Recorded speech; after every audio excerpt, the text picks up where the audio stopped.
So, I'm not the first person, the last person, the most important person to make a response to Nicole Arbour, but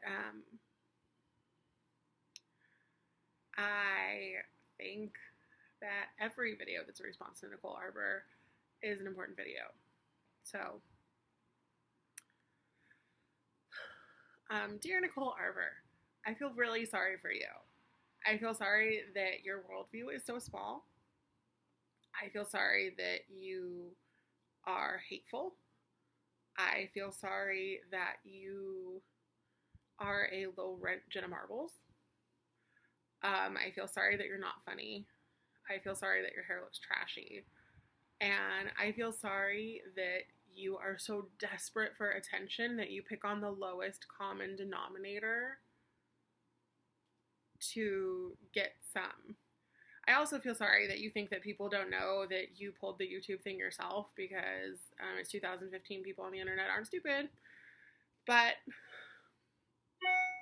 more than that, I feel like you have no idea what anyone's life is like. Fat, skinny, anywhere in between. So, since you are so concerned with my health, thank you so much, Nicole Arbour. Thank you. I really appreciate it. I didn't think anybody cared about me until I found out that you did. But since you're so concerned about my health, let's break it down. So, you're not talking to fat people who have like a legitimate disease or condition. Okay, so when I was a toddler, I had a benign tumor in my back that had feelers going into my spine. So I had major invasive spinal surgery before I could tie my own shoes.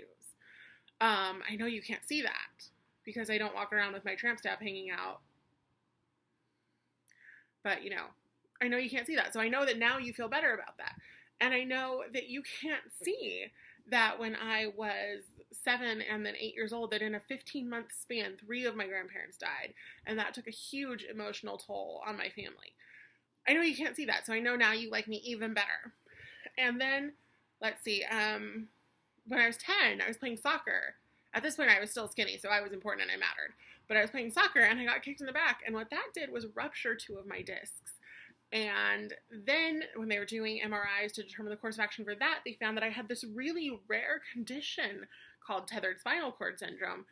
And I know those are big words, so maybe you don't know them. But I actually, because you're blonde, so you don't know big words.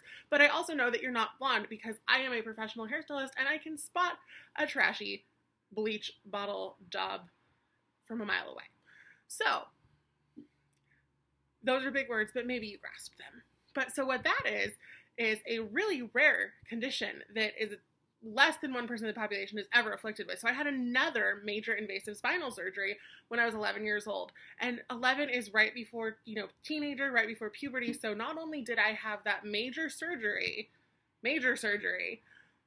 right before puberty. So what that did was set me out for a year from physical activity right around the time when all my hormones were going batshit crazy. And that also made my metabolism really, really slow because think about it. I went from a normal kid playing soccer, running around to you can't do anything because your spine is so jacked up. Oh, and then let's not forget that about 2.5, 3 weeks after I had that surgery, my remaining grandparent died. More emotional bullshit. But you couldn't see that, right? You couldn't. And then now that I think about it at 32, if I think back, I've been exhibiting symptoms of polycystic ovarian syndrome since I was in middle school. Right, middle school, because you couldn't see that, but I was insecure, a mess like every teenager, and I could see that I had more facial hair here than I wanted to.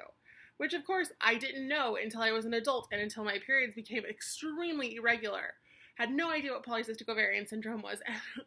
Now I do, and you can't see that either. So, Nicole Arbour, am I important enough for you? Do I matter enough for you? Or how about the fact that now, as an obese adult, and mind you, I've lost 50 pounds, so do you like me better now than you did 6 months ago? Because that was a thing.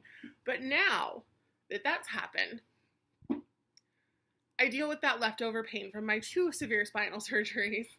I deal with that. I'm overweight. And as a result of that, I sweat more than most people because Pain is usually caused by inflammation, and inflammation is like a swelling in a part of your body. And guess what, bitch? If your back hurt all day, every day, you'd fucking sweat too. And maybe it would smell like sausage, but actually it would probably smell like bitch. It's neither here nor there, I suppose. But you know what? I'm going back to my original statement. I feel so sorry for you. Am I bitch shaming you? Am I doing that? Good. Maybe if everybody reminds you every day for the rest of your fucking life what a bitch you are, you'll stop being a bitch. And guess what? I'll sleep at night. I'll sleep just fine at night without worrying about what you think, because that's fine. I can't take away your right to be a bitch. I can't shame you for being a bitch. I can't shame you for being a fame whore and trying to get your 15 minutes. But you know what? I really think that you should be ashamed of yourself. So there's that. There's all the reasons that I'm fat that you can't see. And you know what? Sure, there's a few in there that you could see, because guess what? Pizza, fucking delicious. Southern food, delightful. But it is not fair that I work twice as hard to lose half the weight as someone who's not afflicted with a slow thyroid and polycystic ovarian syndrome and a shitty spinal injury, that you get to judge that. I don't need you to tell me I'm fat. I don't need anyone to tell me I'm fat. I have mirrors. I do. And you know what? It's so funny because I don't have shitty self-esteem. And I never have. But there are people like you who make women and men and young people that are in my position that maybe have all of those things and more.